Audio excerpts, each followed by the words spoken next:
জুলাই ২০২৪ বাংলাদেশ।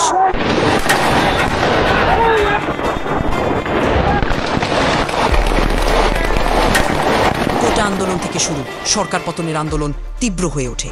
এই আন্দোলনের মূলে ছিল ১৫ বছর আগের ঘটনা, যখন বিভিন্ন রাজনৈতিক দল নির্বাচনে অংশগ্রহণ বর্জন করেছিল। বিভিন্ন স্তরের মানুষের ক্ষোভ জমা হচ্ছিল। পারমাণবিক বোমার মতো এই আন্দোলন হাসিনা সরকারকে আঘাত করে। বিশ্ববিদ্যালয়ের শিক্ষার্থী এবং সাধারণ মানুষ আন্দোলনে যোগ দেন।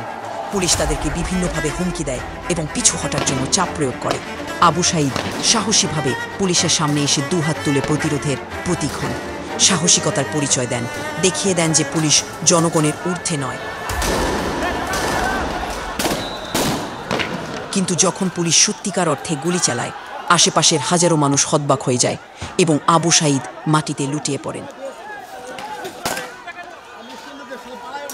এক তরুণ শিক্ষার্থী, এক বাবা মায়ের সন্তান, যে এসেছিল একটি বিশ্ববিদ্যালয়ে পড়াশোনা করে একটি সার্টিফিকেট নিয়ে দেশের কল্যাণ এবং তার পরিবারের সুখের জন্য কাজ করতে, কিন্তু তাকে সমাজ, দেশের পরিস্থিতি বাধ্য করে একটি আন্দোলনে অংশ নিতে এবং জীবন দিতে। ২ নম্বর ওয়ার্ডের টয়লেটের পাশে একটা অজ্ঞাত রোগী গুলিবিদ্ধ। মানুষটা হলো বোভা, ছেলেটা বোভা, কথা বলতে পারে না। হ্যাঁ, এর ছবি আছে, আপনারা অবশ্যই দেখতে পাবেন যে এর ছবিটা এখানে আছে। আমি ছবিটা তুলে নিয়ে আসছি। ওকে দেখার কেউ নাই। জীবিত মৃত্যু, জীবিত মৃত্যু, মানুষের হাহাকার, হাজার হাজার মানুষ দৌড়াচ্ছে, শত শত লাশ আসতেছে এরকম। এবং যে আমি আপনাদের লাশের কথা বলি, তাদের কারো এখান থেকে গুলি এখানে ভাড়াইছে, কারো কান থেকে এপাশে ভাড়াইছে, কারো চোখ থেকে এপাশে ভাড়াইছে, মানে কারো হাতে, কারো মুখে, কারো পেটে, কারো গলায়, এমন কোনো জায়গায় বাদ নাই আসলে যেখানে গুলি হয়নি। হাসান নিজেই করেছেন ভিডিও, তুলেছেন ছবি, দেখেছেন টানা রোগী সামলাতে ডাক্তারদের ক্লান্তি।